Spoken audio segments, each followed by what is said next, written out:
Good evening. Revered Swami Sarvapriyanandaji Maharaj, revered Swami Harinamanandaji, and dear friends, it's lovely to be here once again. I think within the same year, I was here in January. When he was talking about how I started, when I joined as a monk, I started by teaching and I've been teaching ever since. And it's also true that I was in charge of a teacher's training college. But that just reminds me of, was it George Bernard Shaw who said, those who can, do. Those who cannot, teach. And he said, those who cannot teach, teach teachers. Teach teachers. So I was in charge of... I said this once at the beginning of a talk, and another senior Swami, Atmapriyanti, was sitting nearby. He said, yeah, and those who cannot teach teachers, they become the principal of a teacher's training college. Be that as it may. What beautiful music. Thank you.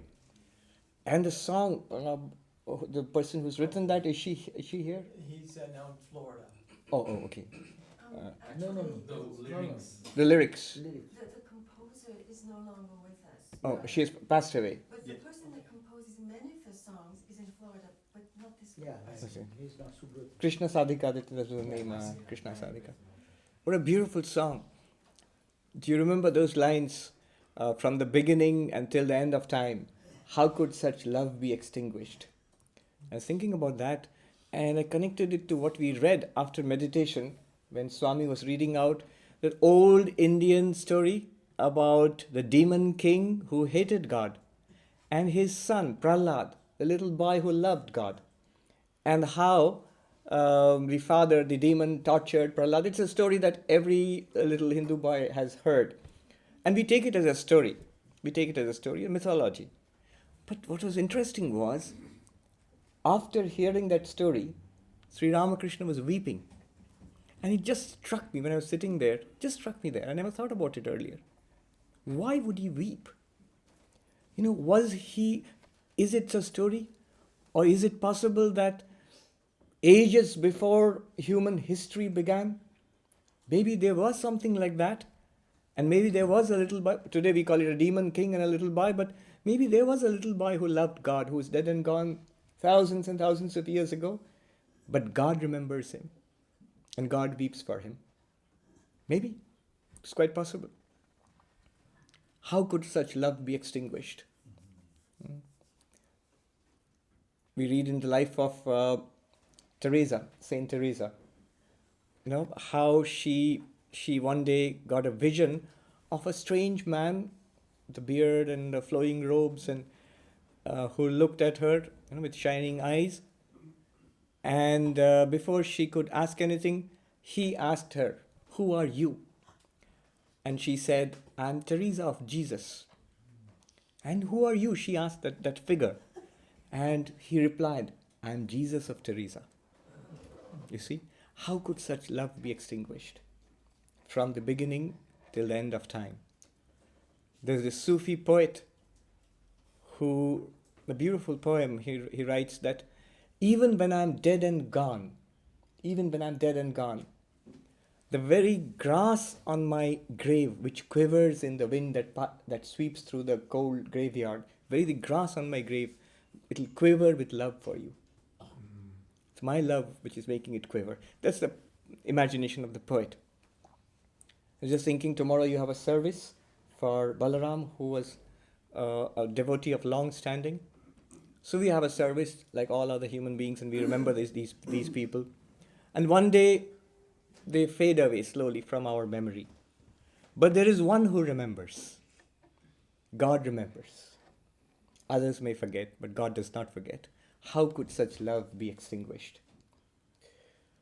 Very beautiful, truly. How do we get that love? When we read about it, we are inspired. But how do we really feel about it? I was going to talk about philosophy, but when I heard that song, and I'm going to talk about something higher than philosophy. I'm going to talk about the fruit of philosophy, which is love. How do you actually get that love? How do you feel it? And that is what Lord Jesus Christ tells us. In the Sermon on the Mount, he gathered his closest disciples. He saw so many people, and he gathered his closest disciples, and he took them on top of a mountain and started speaking to them. And Sri Ramakrishna would do that often, when his closest disciples, Swami Vivekananda and Swami Brahmananda and Shivananda, when they would come, he would gather these young boys in a room, and he would actually lock the door. He would take a look outside. Nobody's listening. Often these great spiritual personalities, they regard it as the most precious secrets, the most precious teachings in human civilization, little knowing that most of us couldn't care less. So they are very careful. Nobody should listen to it, though they do not know that even if people do listen, they think, okay, it's something nice, but not very important. Swami Suhitananda, the General Secretary of our order, he told me once that he used to serve Swami Premeshananda, a very great Swami who has passed on, was a disciple of the Holy Mother, Ma Sharada. And sometimes Swami Premeshananda would say to Swami Suhitananda, who was a young monk at that time, "I'm going to tell you the greatest secret. Make sure nobody is listening." And Swami Suhitananda knew what he was going to say. He had heard it again and again. So he would say, "Go on, Swami, tell me. Nobody's listening." "Are you sure?" "Yes, tell me." And then the Swami would say, "Well, I'll tell you something. Sri Ramakrishna is God himself."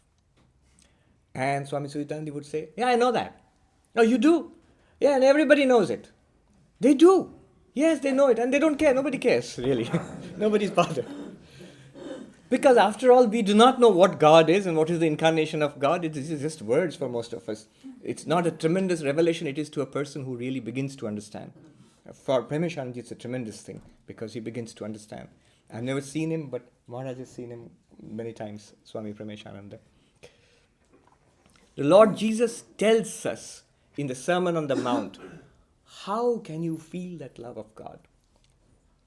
And what he says is this: blessed are the pure in heart, for they shall see God. In the Sermon on the Mount, I think that is the jewel in the crown. Blessed are the pure in heart, for they shall see God.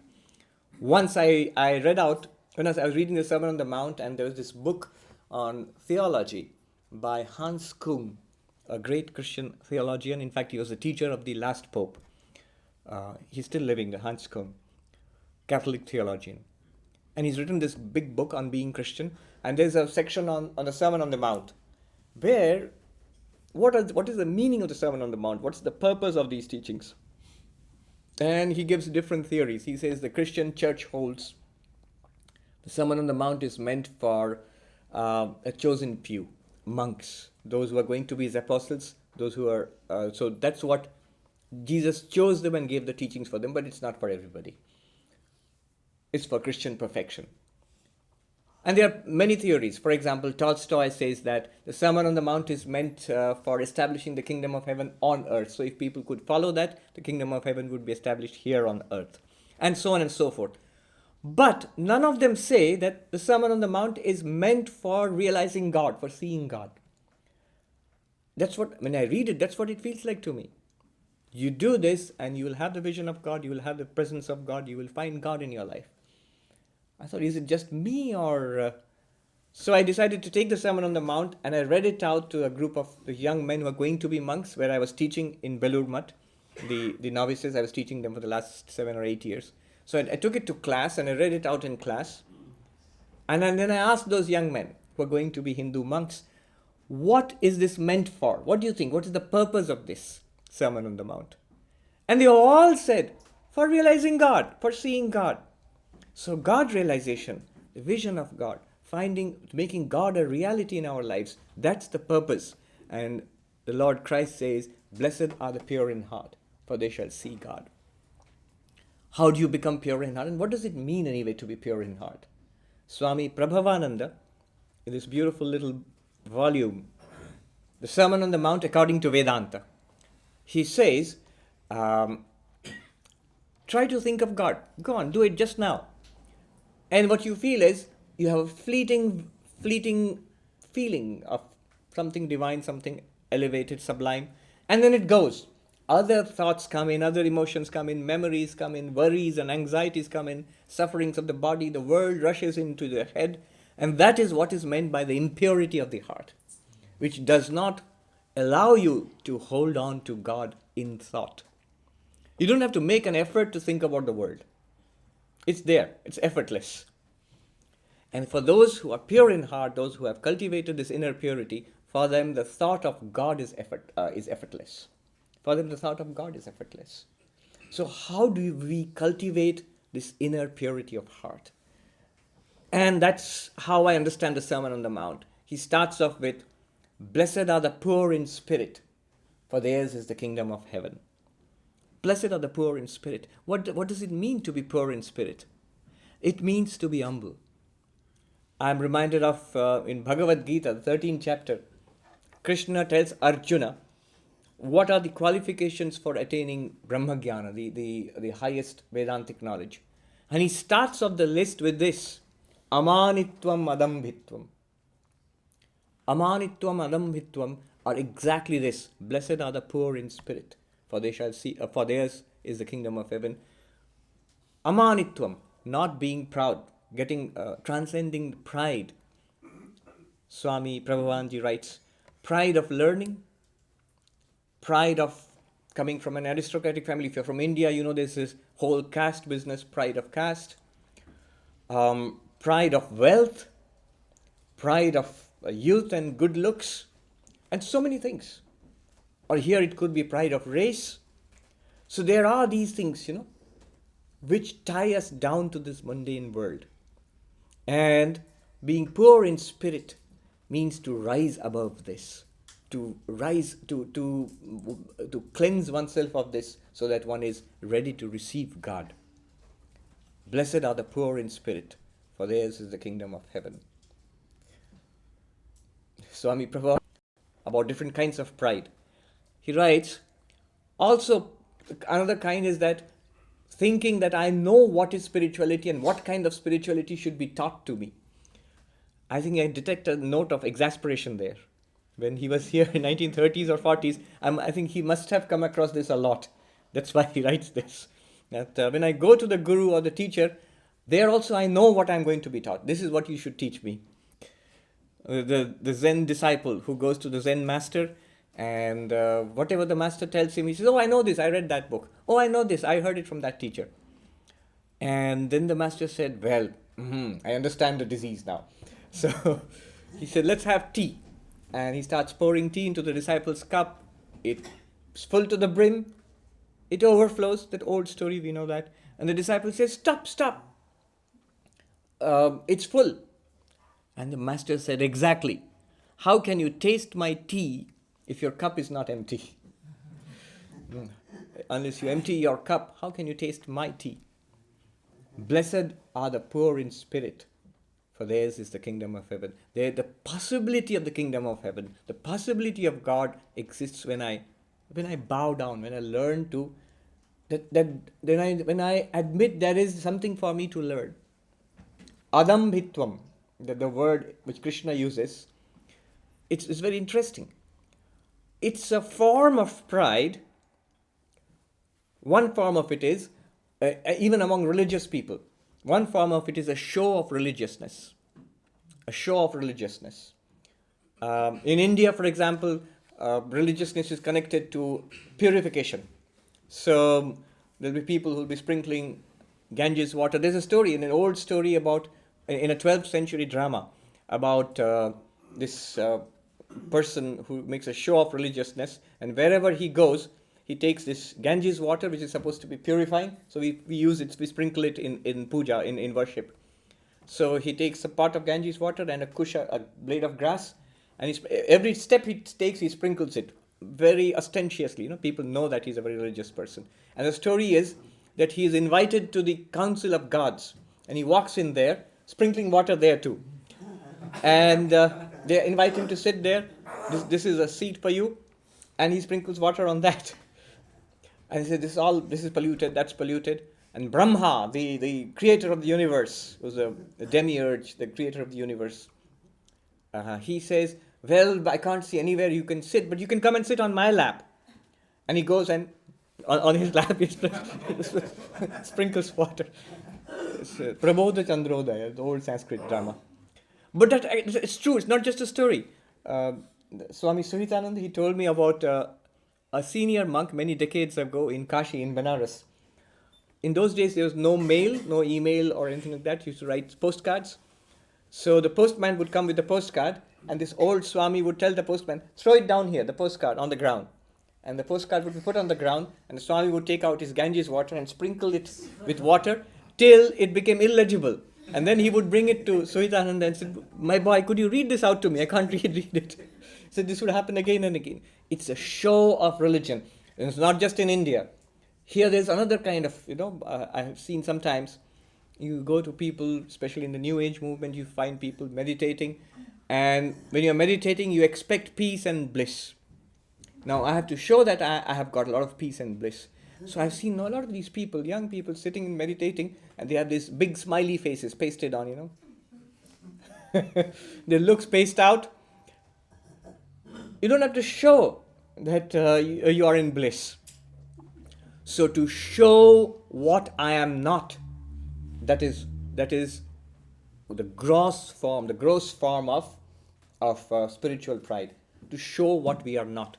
What happens is, people with such pride, when you go to learn something, such people cannot learn because there is somewhere deep inside a feeling that I know it.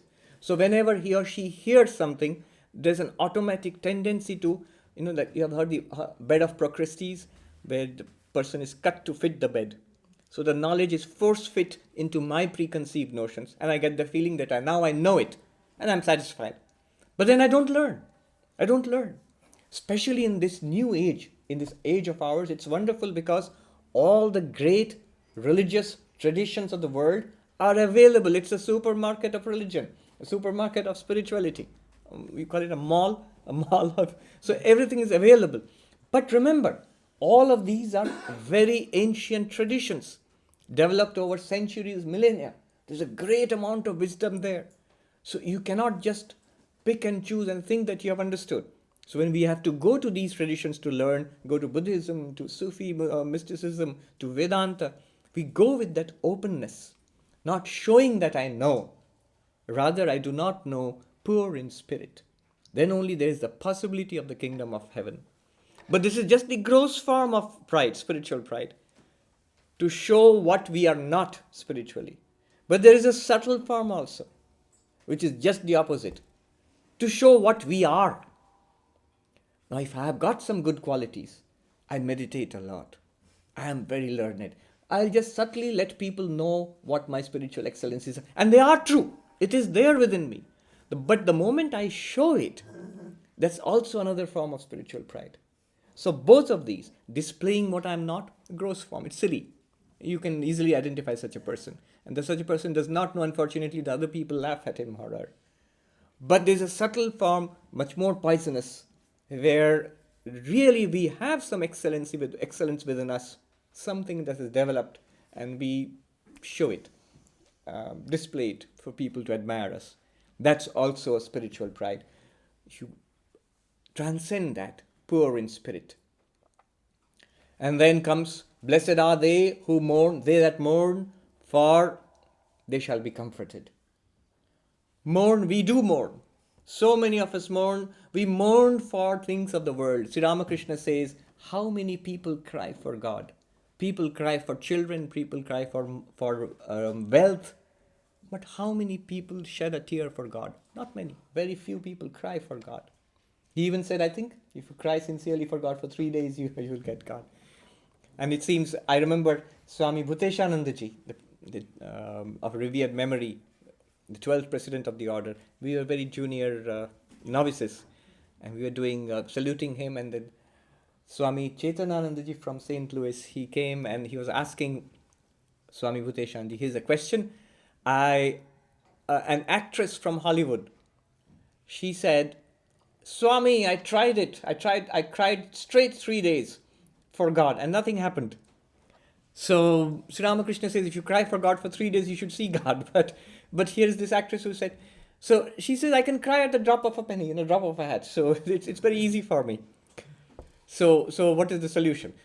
Of course, that crying must be from within. It's not just acting, that you make-believe crying. Blessed are they that mourn, for they shall be comforted. The spiritual longing is what is meant here. There's a beautiful Bengali song. It's a beautiful Bengali song which goes like this. I'll translate it on the fly. If in this life, O Lord, I do not see thee, if I do not get thy vision in this life, let me remember, let me not forget, let me remember, in lives to come, let me be haunted by a pain. A pain of, let me be haunted by this loneliness of, I know not what, but there's something vital which I'm missing, which I do not have. If I spend my life in gathering riches and decorating my house with possessions, in America you do a lot of that, getting stuff into your house. If I decorate my house with all sorts of things, let me be aware, let there be a feeling at the back of my mind that I have not got anything worth having. Until I get you, I have not got. That I did not invite you. Those are the words. Let me not forget that I forgot to invite you to my house.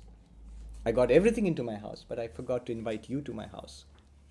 And if in my foolishness, while walking on the road, the path of life, on the roads of life, if I sit down by the dust, if I stop walking and sit down by the dust and play with the dust, and go to sleep in the dust, let me not forget the roads lie ahead, and I have not walked the road yet. All the roads lie unwalked. The path of spiritual life that is still uncovered, that's there. And so on. It goes on like that. Let me be haunted by this feeling of spiritual loneliness. That is a pain which I know not what I am sad, but there's a sadness always, because I don't have thee in my life. Blessed are they that mourn, for they shall be comforted. Blessed are the meek, for theirs is the kingdom of heaven. Blessed are the meek, for they shall inherit the earth. For they shall inherit the earth. You see, this is not a very popular teaching, because our culture this day, not only in America but all over the world now, is an aggressive culture, is a me-first culture, pushing myself forward. But spiritual wisdom lies in the opposite. It lies not in aggression but in humility. It lies not in me but in thou. So, blessed are the meek, for they shall inherit the earth. And there are other teachings are there. I'll be running out of time. I have to cover that also. Very beautiful teachings. Blessed are they that hunger for the righteousness' sake. Hunger and thirst for righteousness, for they shall be fulfilled. Hunger and thirst for righteousness means, first of all, we hunger and thirst for things of the world, money, success, relationships, so on. But hungering for being a good person, for being a decent person, for being truthful, for being unselfish, that is the beginning of spiritual life. Morality is always the beginning of spiritual life. Often, this is a critique of some of the approaches to religion these days, where we preach different types of meditation, different sophisticated spiritual techniques, philosophical analysis. And there are many of these direct teachings, where you know that you are God, and that's it. So what do I have to do? And they don't tell you what you have to do. And there is no emphasis at all, or little or no emphasis on morality. It's not taken as being very fashionable, not very popular. It's not very glamorous to, when you're told to tell the truth and be self-controlled and be unselfish. All that is not very glamorous. It's much more glamorous to meditate and learn half a dozen different techniques of meditation. I'm reminded of this man who went to a yoga teacher in India, and he says, Swami, teach me yoga. And yoga, has 8 steps. And the first 2 steps are analogous to this, yama and niyama. They are spiritual disciplines. So the Swami said, well, first you have to tell the truth, and you have to be non-violent, and you have to have self-control. And the man got impatient. I know all that. Tell me how to meditate. Tell me how to sit and control my breath. Tell me how to meditate. Now this works best in Hindi. I'll translate. I'll tell you first in Hindi and then translate. Ashtanga yoga means 8-limbed yoga. 8, because there are 8 parts, so 8 limbs of yoga. Ashtanga yoga. So the Swami said, that person said, I know these things, but you just skip ahead, you just tell me how to sit and how to breathe and how to meditate. The Swami said, आप अष्टांग योग सीखेंगे या विकलांग योग सीखेंगे? Now, let me translate that. Ashtanga means with 8 limbs. And if you leave the first 2 limbs, which are spiritual discipline, morality and self-control and all discipline, yama and niyama. So you have 6 limbs, 2 limbs have been cut off. So that's a handicapped yoga. A person who does not have full use of 2 of the limbs to begin with, the basics. So, yes, those are not glamorous, but they are the very basis of spiritual life. The pure in heart, for they shall see God. Blessed are the peacemakers, for they shall be called the children of God. Swami Prabhupada, he says how once in Banaras, in the monastery, there were monks, 2 groups of monks were quarreling with each other. And monks do quarrel, yes. Don't be surprised. So they were quarreling with each other, and they complained to Swami Brahmananda, who was the president of the order, and they expected that some action will be taken, some will be expelled, or something will happen. Swami Brahmananda, on the contrary, said, don't do anything, I'm coming there. And he went over to that monastery. And then people there were expecting they'll all be called, there'll be meetings and negotiations and whatnot. He didn't do any of that. He just said, every morning all of you should come and meditate in my presence. They used to come and sit in front of him and meditated. And in a few days, what happened was, all of them felt an elevation. They felt that, why should we be so small? They want something, let them have it. That's all right. It's nothing very important. It's a question of that person's opinion and my opinion. So let's respect that person. And that's how, after some time, the quarrels were settled.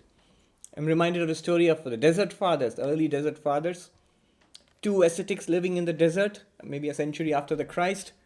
And one day, and they were very austere people, and almost nothing in the world. One day, one of these old desert fathers said to the other of them, he said, "Brother, today we are going to quarrel. Like worldly people quarrel, we are going to quarrel today. Let's have the experience of quarreling." "All right, brother, how do we quarrel?" "Well, here's this brick. I shall say it is mine, and then you will say it is mine. And I shall say, no, it's mine. And you will say, no, it's mine. And in this way we shall quarrel." And then they started. So they started. The first one said, "Brother, this is mine." And the other one replied, "Of course it is yours." And that was the end of it. That was the end of it. But you can do that when you are big. You can do that when you are big. The mother who sits with the last piece of pie or cake and she's waiting for the children to come home from school. You look at the difference. The siblings, maybe brothers or sisters, they'll try to grab the last piece of cake because if I don't get it, he or she will get it. My brother or sister will get it. I want it first because that's the last piece. But the mother doesn't do that. She never thinks, let me finish it up before the kids get home. Because then they'll... No, she will do just the opposite. I hope the kids get home soon and so that they can have it. I'll save it for the kids. And that makes her happy. She doesn't feel it's less for me. She feels happier if the kids have it. Because she's bigger. They are included in her love. Blessed are the peacemakers, for they shall be called the children of God. And blessed are they that are persecuted for righteousness' sake, for theirs is the kingdom of heaven. So beautiful. Should I touch a little bit upon that? We are almost out of time. No, you go another. No. But not long. Not long, yes. 10, 15 minutes. No. There's this Swami who gave a talk in Thailand, I think. He told me later on. They were vice chancellors. Here you call them presidents of universities. And they are big people, They are teachers who have become teachers of teachers, and they are the top of their profession. Teachers love to talk, and presidents of universities love to talk even more, because everybody listens when they talk. So this president of a university, in a conference in Bangkok, in Thailand, he said to the organizers, "How long can I speak?" The organizers said, "As long as you want, sir, but we leave at 5 o'clock. So you can speak as long as you want. We leave at 5 o'clock. Okay, very briefly, this is nothing different from what the Lord Jesus Christ was saying. He was saying it much better, I think, in a much more poetic way, much more in a way which touches the heart. This is more cold and philosophical because it's from Advaita Vedanta. These are the spiritual preparations for Vedanta. These are the preparatory disciplines. There are these fourfold preparations called sadhana chatushtaya. One is viveka, having an intuition that there is something permanent. The world is impermanent. There is something permanent, as permanent spiritual reality. If we don't know it yet, we have some kind of faith, some kind of belief, some kind of working hypothesis. There is something called God or Brahman or Atman, whatever. That's called viveka, being able to distinguish between the two. Then vairagya, a love for what is permanent and eternal and spiritual, and letting go, dispassion for the non-eternal, temporary, transient world.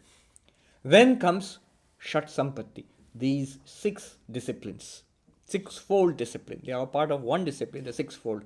Basically, what does it mean? It means, Shama means control of the mind. In one word, quietude of the mind, a quietness of the mind. The mind, we are trained to regard it as an enemy in spiritual life, but actually it is not. The mind, the quiet mind, the pure mind, the mind in its natural state runs to God. It runs to God. We disturb it We pour all garbage into it. We collect from the world and carefully put all garbage into the mind.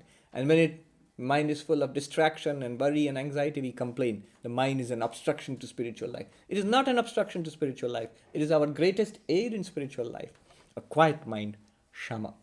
And that is supported by dhamma. Dhamma is a control of the external organs. The eye. Why do you have to see everything that the latest Star Wars movie is out there? I must go and see it. Stand in queue for in line for hours together and go see the latest Star. Why? You've seen how many? 6. So let the 7th go. Let it be. And let the new generation watch this Star Wars. By the way, I don't know how many of you know there are deep Vedantic roots to Star Wars. Yes. George Lucas, he consulted with Joseph Campbell, who was a disciple of Swami Nikhilananda. Mary Louise Burke has written a beautiful article about this. And many of the ideas of Vedanta, in slightly different forms, are in Star Wars, are in the Star Wars franchise. And that came from Joseph Nikhilananda to Joseph Campbell to George Lucas and to Star Wars. Joseph Campbell, who wrote Myth of Power? Yes, the same person. Same person, yes. He was very close to the Vedanta Society of New York. He was? Yes. Why did he didn't believe there were other, I saw him on PBS, he didn't believe there were other planets that human life could exist on. Bill Moyer was interviewing. Bill Moyer was And interviewing. I was like, I just Maybe. turned off from that. I was like, Might be. That's and Jackie Kennedy was his editor of that book, I think. okay. So, but he was close to Nikhilananda and got many of the ideas of Vedanta from him. Yeah. But it's not all that unknown, because I googled it recently. I said that, and then I thought maybe I should check up on that. And I googled it. It's fairly pretty well known. You will immediately get hits if you say Star Wars Vedanta, and immediately you'll get Joseph Campbell and George Lucas and Vedanta, and you'll get that on the net. So, control of the sense organs. The eyes, the ears want to hear something. They want to, one of the things which the ears want to hear is what people are saying about me. Immediately, we want to listen. Yes, what did he say about me? If he says something good, I'm happy. Especially if they're saying something bad, I'm anxious about it. What are they saying about me? I remember when I was a brahmachari, a new monk, a novice. Once I was walking with a senior Swami in Deoghar where I joined. And instead of taking the usual path, there were people standing at the end of the road. The Swami, he said, let's take this path. I said, why? He said, because they are talking about me. I don't want to go down that path and disturb them. Let them talk. Let's go by this way. You see, because they are talking about me, I will not listen. Let them talk. Dhamma, control of the sense organs. Uparati, once you have quietened the mind and the sense organs down, don't let it go, go back into the world. Our problem is we may momentarily control it, bring it to center it, but again it flows back into the world. Stop that flowing back into the world. That's uparati. Restrain it from again going back into the world. Titiksha, which is putting up with the dualities, heat and cold, praise and blame, which is much more difficult to put up with than the heat and cold, and success and failure and things like that. Dualities of the world which trouble us. Even illness and health. I can't meditate today because I've got this little pain in my leg, so today no meditation. Then there's no spirituality, no kingdom of heaven. So, people put up with so much trouble when they're working for money. People put up with so much trouble when they're working for achievement, awards, things like that in the world. Can we not put up with a little bit of trouble for God? Titiksha. And Shraddha. A deep faith. Not unjustified, not in dogma, but a working faith. Like the teachers say so, the books say so, people have experienced this. So let me take it for granted that it is possible, let me try. If you don't have that much, you won't begin. So this is just enough to begin with. And as we proceed, of course, we will verify it for ourselves. And samadhana. The quietened mind, the restrained mind, when we focus it on the Atman, the self within, that is samadhana. There's a lot more to be said, and there are some interesting things to understand about this. but we have no time. So this is the third of the preparations, called Shat Sampatti, the sixfold treasure. This is the treasure. You are on a spiritual journey. When you are on a journey, you need money, wealth, to spend on the path. And this is the wealth that you need. If we don't have that, then spiritual life will be difficult, will be uncomfortable. And then the fourth one is mumukshutvam, a great desire to be free of this world, a great desire for God, a yearning for God, and the hunger and thirst after righteousness. That one, the fourth one. So, sadhan chatushtay, viveka, vairagya, shat sampatti, mukshutvam. 4 of them, but the third one includes these 6. That is also Sermon on the Mount. We read philosophy, we try to meditate. None of it really seems to work. Sit for meditation, you feel sleepy. Read philosophy, you get confused. Why does it not work? It does not work because we have not developed these ones. It does not work because we do not pay heed to the Sermon on the Mount.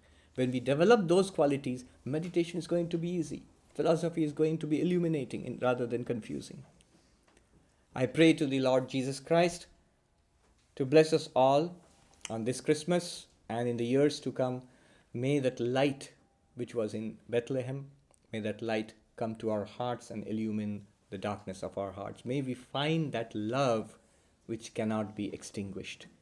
That beautiful, eternal love which is there. Let us notice it. Let us turn to it in our lives. Thank you very much and have a very good night.